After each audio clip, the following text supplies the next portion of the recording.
kullur rusul, lahat ng mga propeta ay pinadala sila para sa tauhid ng uluhiyya, para ituro sa mga tao na ang dapat sambahin si Allah, hindi sa tauhid ng rububiyya.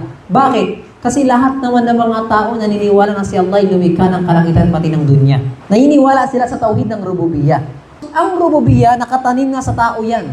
Kahit yung bata, tanin mo yan. May Panginoon ba na lumikha sa'yo? Sabi ng bata, oo. Nasaan ang Panginoon? Sa langit. Di ba? Aminado siya. Bata yun ha. Ibig sabihin ng tauhid ng rububiyya ay nasa pagkatao na natin. Pinadala ni Allah ang mga propeta para ituro ang tauhid ng uluhiyya, na ituro sa mga tao na ang karapat-dapat sambahin ay si Allah Ta'ala. Ano ang ibig sabihin ng la ilaha illallah? Walang karapat-dapat na sambahin na Diyos. Dapat andun, walang karapat-dapat na sambahin maliban si Allah. Kasi pag sinabi mo lang walang Panginoon maliban kay Allah, ay lahat na nga ng tao naniniwala na si Allah yung Panginoon. Nga, di ba, ang la ilaha illallah, niniwala tayo dyan. Ibig sabihin nun, ang pinakamensahe ay walang karapat-dapat na sambahin na Diyos o Panginoon maliban kay Allah.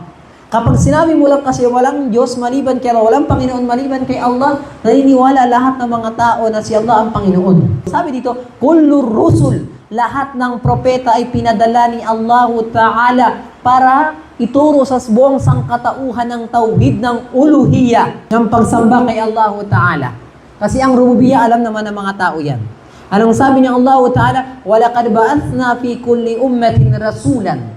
Nagpadala kami ng propeta sa bawat nasyon. Sabi dito, Ani'budullah, para sambahin si Allah. Ibig sabihin nun ay mensahe ng tauhid ng uluhiyya. At sabi ng Allah Ta'ala, kanina binanggit natin, Ya ayyuhan nas, o kayong mga tao, u'budu rabbakum, sambahin ninyo ang Panginoon ninyo.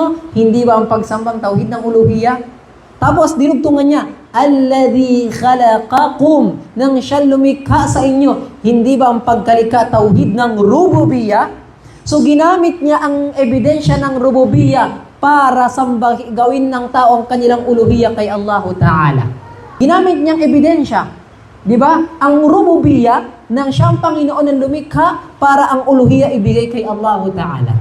Kaya minsan mababasa ninyo sa Quran na si Allah lumikha ng kalangitan. Si Allah ang nagbigay ng biyaya. Siya ang nagpadala ng ulan. Siya ang nagbigay ng ganto, ng ganyan, lumikha. Alam niya ang lahat. Tapos pagkatapos sasabihin ni Allah Ta'ala, sambahin niyo siya. Magsala kayo. Ganto, gawin to, ganto, gawin niyo. So ginagamit niya ang tauhid ng rububiyya para patunayan sa mga tao na dapat siya lamang karapat-dapat na sambahin.